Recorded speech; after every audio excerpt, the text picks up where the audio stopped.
Maybe you know what you want to do, maybe you don't. Either way, we have a lot to show you. With over 20 career paths, we'll help you figure it out. Check out this one. Manufacturing today isn't what it used to be.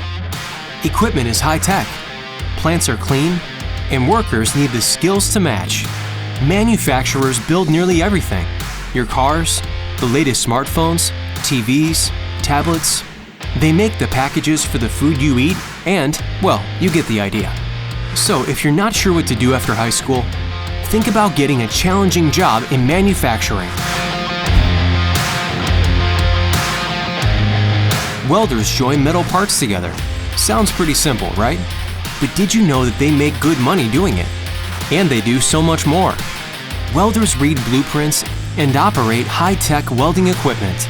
They work on pipelines and bridges, in power plants and oil refineries, even underwater.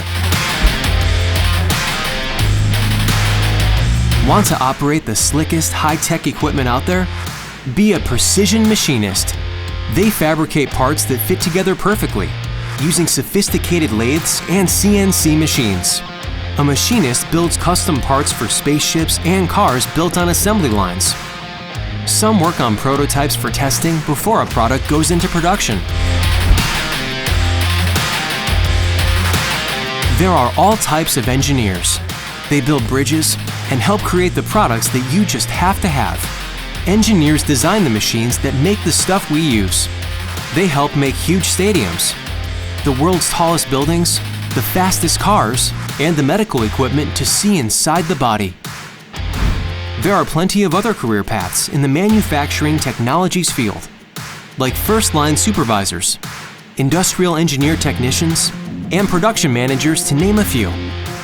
It's an industry where you can use your skills to build products we all use, and maybe one day, run the plant that builds them.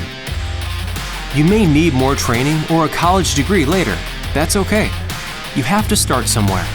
It's your education, life, future, freedom, potential.